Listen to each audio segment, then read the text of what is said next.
कोई उपाय है दुल्हा चेंज करने का, स्कीम, पूजा पाठ, कोई उपाय हो? नारद जी बोले, क्या बोले? कह मुनि सहिमवंत सुनो, जो विधि लिखा लीला, देव तनुज नर नारी, ओम नारद जी ने कहा, मेरे पिता ब्रह्मा जी ने आपकी बेटी के भाग्य में जो लिख दिया है कोई मिटा नहीं सकता। दूल्हा तो यही बनेगा। लेकिन मैं एक बात बोलूं, जो जो मैंने दूल्हे के दोष बताए हैं वो सब शंकर जी में विद्यमान है।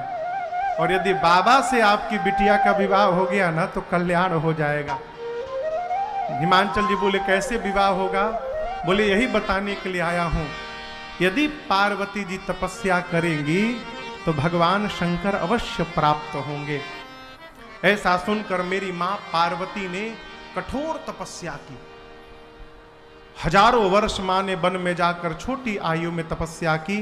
आकाशवाणी ने मेरी मां को वरदान दिया, आपकी मनोकामना पूर्ण हुई भवानी जी। इधर सती मैया का शरीर शांत होने के बाद भगवान शंकर को वैराग्य आ गया। जहां तहां जाकर लगे भगवान की कथा गाने सुनने।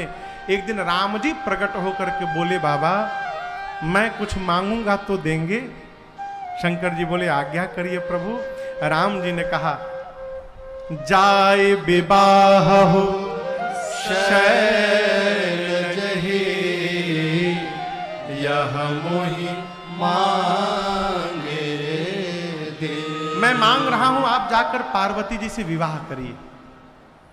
शंकर जी ने पहले कहा, प्रभु उचित तो नहीं है, लेकिन आपकी आज्ञा शिरोधार्य है।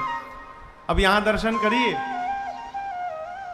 शंकर जी ने सोचा कि पार्वती ने पिछले जन्म में मेरे भगवान की परीक्षा ली। अब इस जन्म में जब तक मैं उनकी परीक्षा नहीं लूंगा मैं विवाह करने वाला नहीं। तो सप्तऋषियों को भेजा विवाह कर परीक्षण करने के लिए। सप्तऋषि आए, पार्वती जी से लगे कहने, कहां बैठी हैं आप, जिसके लिए तपस्या कर रही हैं भीख मांग के खाते हैं। उनके पास कुछ है नहीं, आप उनके पास सुखी नहीं रहेंगी, बहुते दोष है। हम आपके लिए बहुत सुंदर दूल्हा लेकर आए हैं। कौन? विष्णु जी, उनमें कोई दोष नहीं है, कहिए चर्चा चलावें। पार्वती जी ने कहा, आपने आने में देरी कर दी है। क्यों? हमने